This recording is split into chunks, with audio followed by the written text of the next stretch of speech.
Cédric Jubilard a rencontré Delphine Ossagel dans leur jeunesse, puis le jeune homme l'a demandé en mariage en 2011 pour l'épouser 2 ans plus tard. 2 enfants sont nés de cette union, Louis, 7 ans et Elia, 3 ans. Mais le tableau s'est fissuré au fil des années, marqué par les addictions comme les jeux en ligne et le cannabis qui font que l'époux Jubilard dilapide de l'argent du foyer. La maison de leurs rêves se transforme en chantier permanent et le comportement provocateur et agressif de Cédric est souvent relaté par leur entourage. Ce qui amène à l'été 2020, quand Delphine décide d'annoncer son intention de divorcer.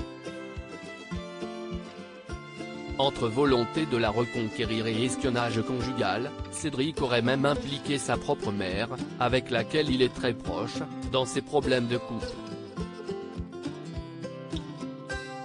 Dans le documentaire diffusé sur BFM TV pour le meilleur et pour le pire, Jessica Chafaroudi, avocate de la mère de Cédric Jubilard, Nadina, a été prise à part dans le couple que formait son fils avec la disparue du Tarn.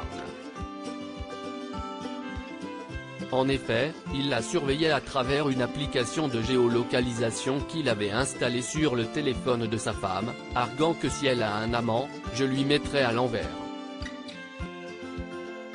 Sauf que la trentenaire a découvert qu'elle était traquée comme l'explique la femme de loi, elle a reçu une notification l'avertissant de tout ça. C'est à ce moment-là que Cédric a demandé à sa mère de dire que c'était elle qui avait mis ça en place. Ce qu'elle a fait. Elle a simplement voulu, comme beaucoup de mères, couvrir son fils sur une bêtise que son fils aurait fait.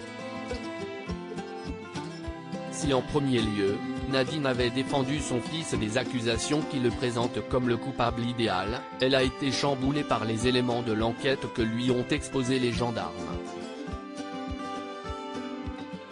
C'est ce qui a été rapporté par le journaliste et auteur du livre Le Mystère Jubilard, Ronan Folgoire. Il a eu l'occasion de la rencontrer, Cédric mon fils, avec un M majuscule. À fleur de peau quand elle parle de sa relation avec le premier de ses 3 enfants, elle a été brisée parce que les enquêteurs lui ont révélé 6 mois après la disparition de sa belle-fille Delphine, elle en est ressortie complètement chavirée.